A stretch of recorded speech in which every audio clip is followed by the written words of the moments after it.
football wins at home. And bowling is back on the lanes. All of this and more coming up on the Penguin Rundown.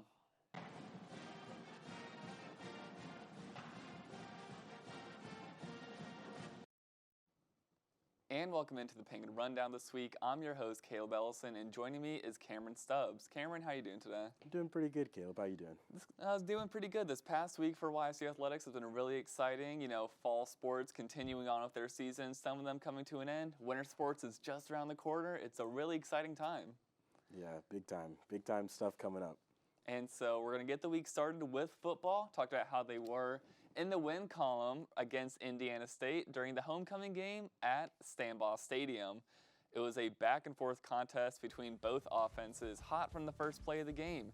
Indiana State took an early 7-0 lead after a 75-yard run on the opening play, but YSU responded as junior Mitch Davidson completed a 50-yard touchdown pass to junior Bryce Oliver.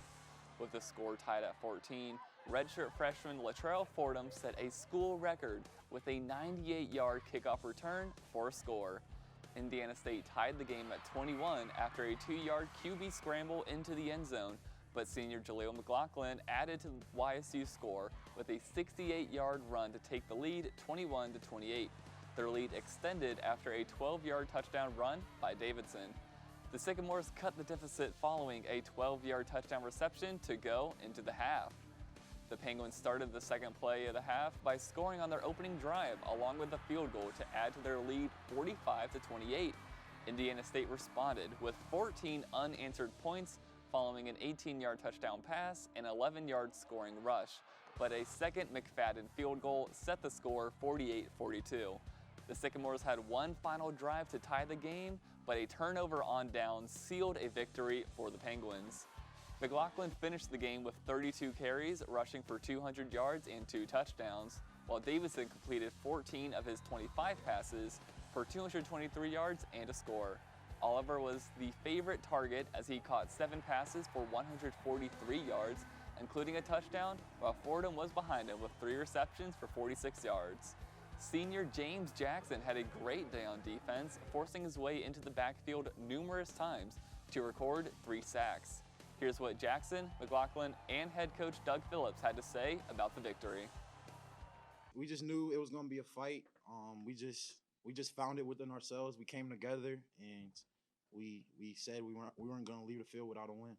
We wanted to win really, really bad. Like going into the game, you know, coming in on Sunday after last Sunday, we were already focused. Like, hey, we need this game. Like, we literally need this game, not only for us but for the fans and for the people of Youngstown. So we definitely, you know, made it. It was very emotional for us. We're going to enjoy this victory.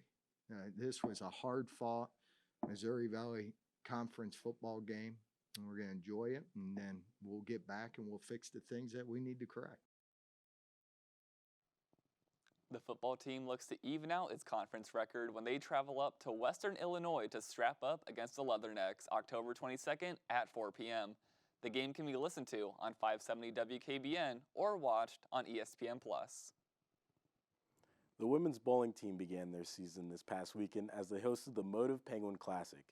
Youngstown State dropped its opening traditional match to Duquesne 1004 to 986, but bounced back to win its next 2. The Penguins topped Morgan State 947 to 840 on a tough pair of lanes, while Arkansas State recorded 1027 in its match to take a 72-pin lead on YSU. The Penguins came back and slid ahead by 22 pins and also added a 27-pin win over Central Missouri. In the championship match against the University of Nebraska, teams split the first 4 games as the Huskers took the first and third games, while YSU won Game 2 and Game 4. Nebraska claimed Game 5 and brought home a win in Game 6 as the Huskers would take the title with an edge of 221 to 165. Individually, junior Christian Moore was named to the all-tournament team with a 5th place total of 1,701 pins. She reached a score of 185 in all 8 of her games and had impressive totals of 248 and 249 during Saturday's Day 2 action. Junior Madison Marks finished in 6th with 1,694 pins, and sophomore Jod Cote would finish in 16th with a total of 1,588 pins. The bowling team will be taking a break from competition this weekend, preparing for the Desi Strong Classic in Coram, New York. The meet begins October 28th through the 30th. The women's tennis team continued their season as they participated in the Cleveland State Viking Invitational this past weekend. The Invitational included Cleveland State as well as Duquesne University and Niagara University. Day 1 started off with singles matches versus the Dukes. The Penguins won 3 of the 7 matches with wins by senior Cecilia Rosas, junior Jessica Sandmore, and junior Aleska Marsarkova. YSU saw a lot more success in the doubles matches versus the Vikings and the Purple Eagles, as the Penguins won 5 of the 6 matchups on the day.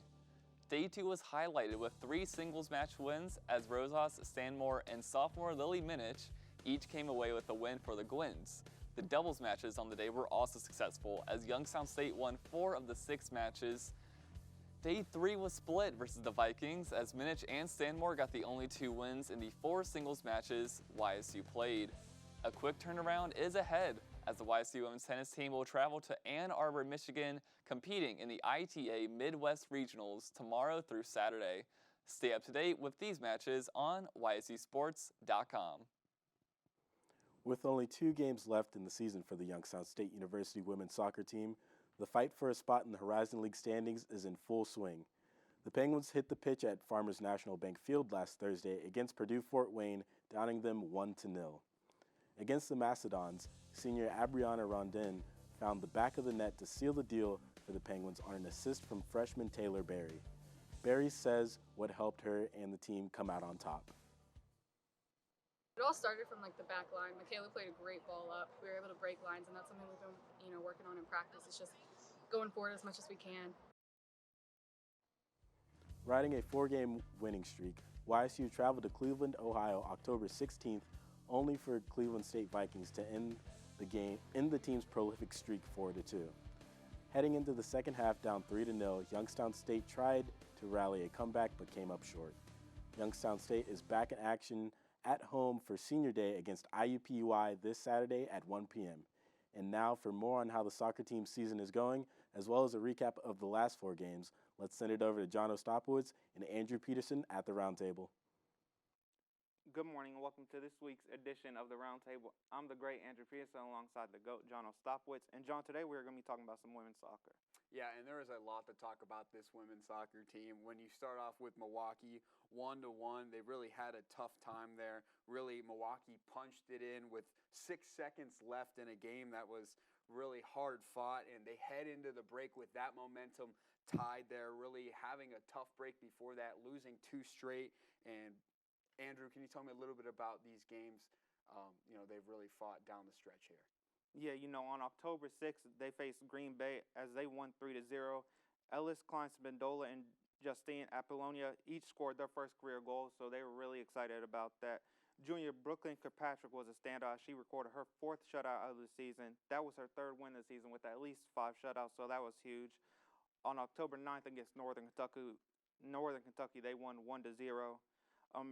Ellis Klein-Spendola had an unassisted goal, which was really big for the team, propelling them to that win. And then Purdue Fort Wayne, we won 1-0. 1-0. Brooklyn Kirkpatrick set the single season shutout record by saving 12 shots.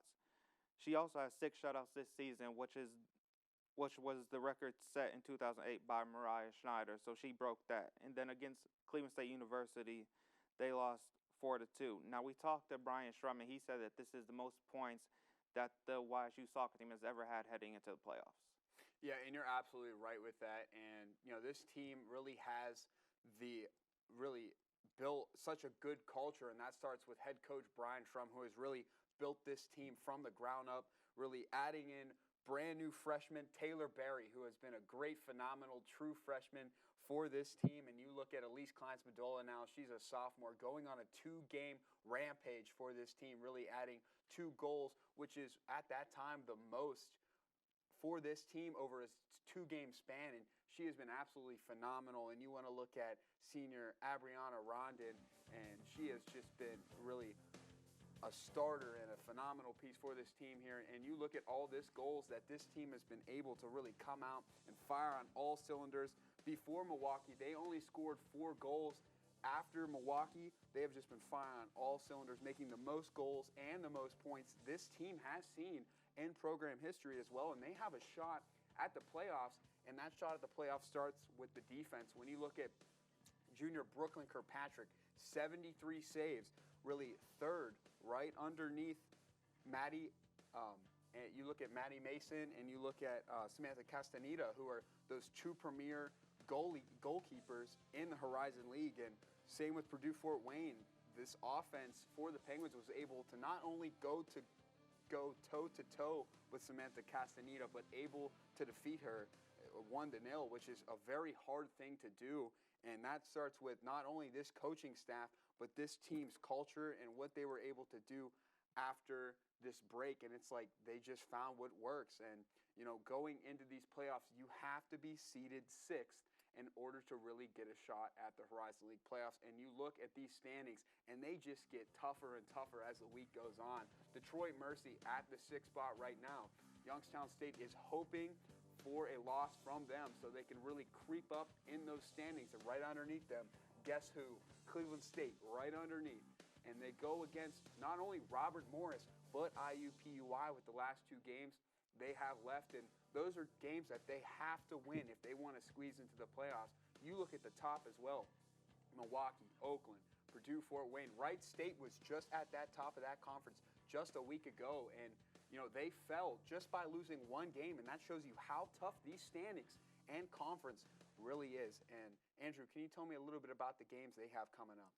Their next big game is coming up October 22nd as they take on IUPUI. Now, it is YSU Senior Day, so the seniors really want to show up and get a win for their home crowd. Yeah, and you're right. That is something that they definitely want to do, and that is all the time we have today at the Roundtable. I'm John Ostapowitz. And I'm Andrew Peterson. And let's send it back to Cameron and Caleb.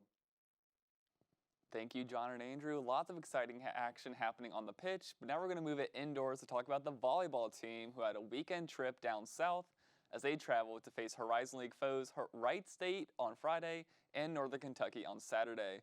It was a tough one for the Gwins down in Dayton on Friday as they were swept by the Wright State Raiders by a final score of 3-0.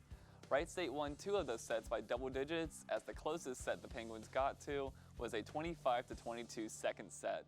Sophomore Paula Gershing led the charge with the team-high 10 kills, along with 2 blocks and an ace.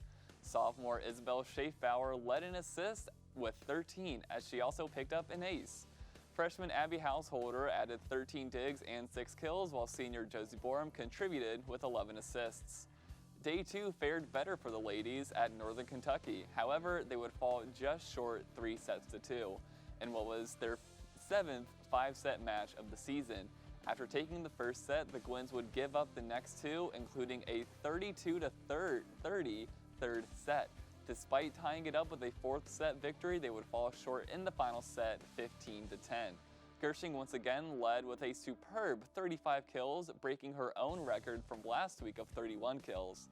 Borum was behind her at 15, all while tying a team-high 31 assists and picking up 13 digs. Borum continued to lead all Division I athletics in the triple-double category as she posted her 7th against the Norse. Schaefbauer tied Borum with 31 assists, while senior Isadora Sisic led all scorers with 29 digs. The volleyball team ended a 3-match road stand last night as they traveled to Oakland University. For stats on that match, go to ysusports.com. They will be back in Beagley Center this weekend as they host Green Bay at 6 p.m. on Friday and Milwaukee at 4 p.m. on Saturday. Both of these matches can be streamed on ESPN+. Last weekend, the women's golf team finished their fall season at the Lady Blue Hen Invitational hosted by the University of Delaware. The 2-day competition saw Youngstown State compete against 11 other schools.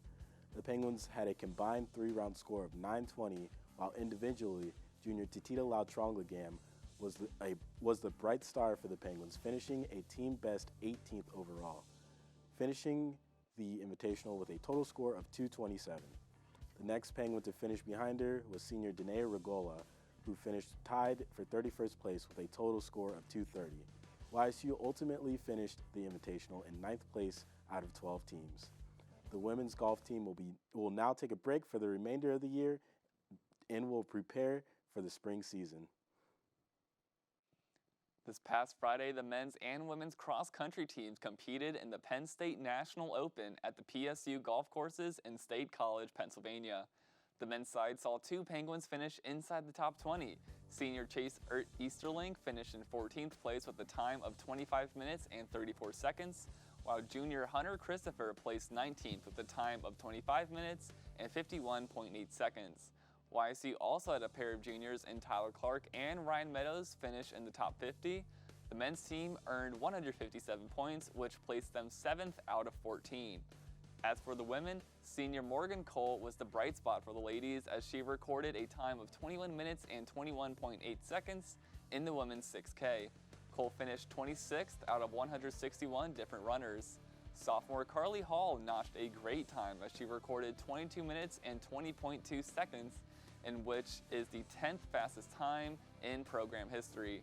They accumulated 379 points, which placed them 14th overall. Coming up on Saturday, the Penguins will travel to the Bill Lennox Slippery Rock Invitational at the Loris Country Fairgrounds in Newcastle, Pennsylvania. This will be the cross-country team's final race before the Horizon League Championships in Rochester, Michigan, next Saturday, October 29th. And now for the play of the week, we're going to send it over to Noah Ricks. Thanks, guys. This week's player of the week belongs to Latrell Fordham of the football team. He set a school record this weekend against Indiana State with a 98-yard kickoff return for a touchdown here late in the first quarter. Let's look at this here. Here's some good blocking by the Penguin special teams, and he's just going to go through that lane all alone down the sideline for the 98-yard touchdown. That would actually be the key difference in the Penguins' 6-point victory. Congratulations to Latrell. Guys, back over to you. That is all the time we have for the Penguin Rundown this week. A really exciting episode. I've been Caleb Ellison. And I'm Cameron Stubbs. Make sure to follow us on social media. Stay connected with us outside of the show, Instagram and Twitter at Penguin Rundown 1. And until next time, Penguin Nation, let's ride.